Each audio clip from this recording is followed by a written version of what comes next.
Ẹ kú dédé àsìkò yìí ní gbogbo ibi tí ẹ ti ń gbọ́ wa. Abala ìròyìn lórí èdè Yorùbá International ni ẹ ti ń gbọ́ wa. Owó kò ní ran Olúwatóyìn ní oníròyìn yín. Ẹ máa bá wa ká lọ. Ìròyìn pàjáwìrì. Ààrẹ Namibia Hage Geingob ni a gbọ́ pé ó ta téru nípàá tí ó sì gba èkuru-jẹ lọ́wọ́ ẹbọra, tí ó túmọ̀ sí wípé ó jẹ́ Ọlọ́run nípè. Àìsàn jẹjẹrẹ tí ó ń bá a fínra ni ó ṣe okùnfà ikú rẹ̀ ní kùtùkùtù òwúrọ̀ ọjọ́ Àbámẹ́ta Sunday ní ọjọ́ 4 oṣù kejì ọdún 2024.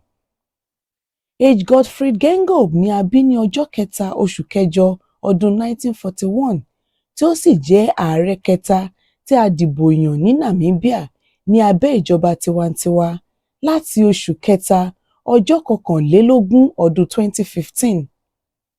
Nígbà tí ó jẹ́ ọ̀dọ́mọkùnrin, ó jẹ́ olólùfẹ́ bọ́ọ̀lù àfẹsẹ̀gbá àti pé ó ní ohùn orin tí ó dára.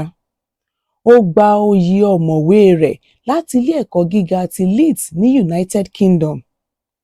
Ọmọ mẹ́ta ni ó gbẹ̀yìn olóògbé Hage Geingob, àwọn sì ni Hage Geingob Jr., Nangula Gengos Dukes àti Dangos Gengos.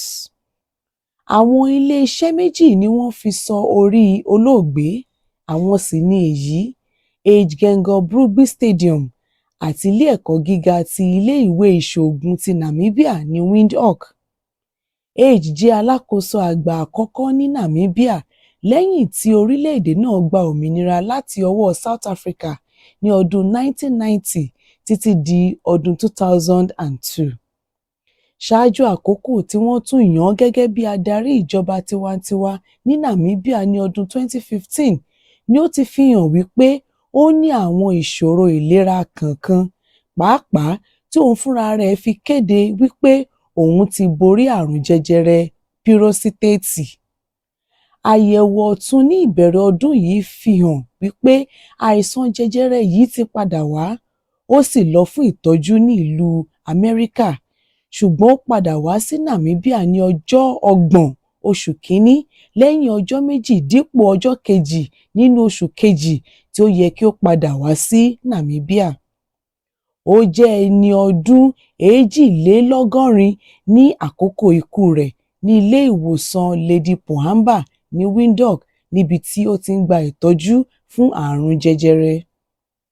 Àwọn ìdìbò sí ipò ààrẹ yẹ kí ó wáyé ní oṣù kọkànlá ọdún 2024, ṣùgbọ́n ikú rẹ̀ ti mú kí a sún ọjọ́ ìdìbò náà sí iwájú, èyí tí yóò wáyé báyìí láàrin ọjọ́ 90 tí olóògbé ti fi ṣe ilẹ̀ bora. Igbákejì ààrẹ Nangolo Mumba ti ń di ìjọba mú lọ́wọ́lọ́wọ́ kí àwọn ìdìbò sí ipò ààrẹ tó wáyé ní Namibia. Ẹ ṣé, ẹ kú ìtẹ́tí sí ìròyìn pàjáwìrì. Ó dìgbà kan ná. Ṣé ẹ má gbàgbé láti like, kẹ́ subscribe, kẹ́ dẹ̀ turn on notification bell.